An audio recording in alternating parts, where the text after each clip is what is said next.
Alhamdulillahirabbil alamin. Kembali kita membaca kitab Sifatul Wudhu Wassalah. Kemudian yanwi man arada salata biqalbihi fi'la salati. Orang yang ingin melakukan salat maka dia berniat di dalam hatinya untuk melakukan salat. Maka orang yang mau salat dia wajib menjatuhkan niat beberapa saat sebelum melakukan salat. Bahwasanya dia ingin melakukan salat A, salat zuhur atau salat asar atau salat maghrib dan seterusnya. Dan ini cukup di dalam hati, tidak perlu dilafalkan, tidak perlu diucapkan. Karena Rasulullah SAW dan para sahabat tidak pernah mengajarkan ada lafal niat. Karena kan memang salat itu ada lafal niatnya, dan salat itu adalah ibadah yang dilakukan setiap hari bahkan 5 kali, seharusnya sudah ternukil kepada kita hadis tentang lafaz niat. Namun faktanya tidak ada hadis tentang lafal niat. Maka niat cukup dalam hati. Tsumma yukabbiru takbiratal ihrami qailan Allahu akbar. Kemudian setelah itu bertakbir takbiratul ihram dengan mengatakan Allahu akbar. Maka perhatikan, takbiratul ihram adalah ucapan Allahu akbar, bukan mengangkat tangannya. Yang disebut dengan takbiratul ihram itu ucapannya Allahu akbar. Maka jangan sampai seseorang ketika sholat dia hanya ngangkat tangan namun tidak mengucapkan Allahu akbar. Ini keliru. Ini bisa membuat sholatnya tidak sah.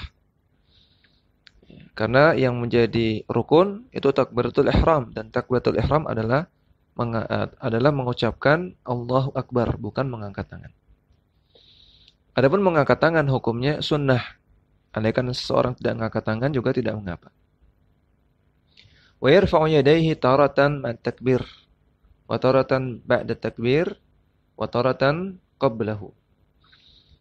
Dan ketika mengucapkan Allahu akbar, dia mengangkat kedua tangannya. Terkadang bersamaan dengan takbir. Terkadang setelah takbir. Setelah Allahu akbar baru mengangkat tangan. Dan terkadang qablahu, sebelum takbir. Ya, sebelum Allahu akbar sudah mengangkat tangan. Karena tiga-tiganya ini terdapat hadis yang sahih semuanya. Wa yarfa'uhuma mamdudatai al-asabi'i.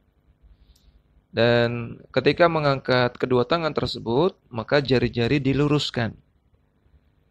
Jari-jari tidak ditekuk, namun diluruskan.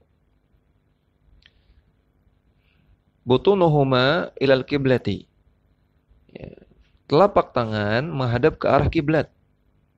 Jadi ini cara mengangkat tangan. Jari-jari diluruskan, kemudian telapak tangan menghadap ke arah kiblat. Ya, menghadap ke arah kiblat, bukan menghadap ke arah kuping, tapi menghadap ke arah kiblat. Ila hadwi mankibaihi, sampai setara dengan kedua pundaknya.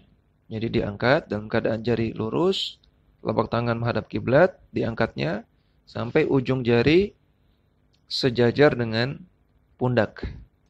Wa ahyanan yarfa'uhuma hatta yuhadhiya bihima furu'a udhunaihi. Dan terkadang mengangkat keduanya, kedua tangan tersebut, sampai sejajar dengan pangkal dari telinga. Sampai ujung atas dari telinga. Maka terkadang boleh sejajar dengan pundak, terkadang sejajar dengan ujung atas telinga. Yaf'alu hadza marratan wa hadza marratan. Terkadang seperti ini, terkadang seperti itu. Artinya terkadang sejajar pundak, terkadang sejajar telinga. Ihya'an li sunnati, dalam rangka menghidupkan sunnah, wa amalan biha, dan mengamalkan sunnah, biwujuhiha al-masyru'ati, dengan berbagai macam jenisnya yang disyariatkan. Ya, maka ini sama seperti yang beberapa sesi lalu telah disebutkan. Kalau ada beberapa cara dalam mengerjakan suatu ibadah yang semuanya sahih, maka yang paling bagus adalah yunawwi. Kita melakukannya secara variatif. Terkadang melakukan seperti ini, terkadang seperti itu. Dan ini di antara faedahnya adalah menghidupkan sunnah. Sehingga dalam beberapa waktu ke depan, orang-orang tetap mengenal sunnah tersebut. Kalau kita hanya melakukan satu jenis saja, maka bisa jadi beberapa waktu ke depan, di beberapa dekade setelah ini, orang tidak tahu beberapa sunnah. Karena jarang orang yang mengamalkannya. Dakwah semampumu.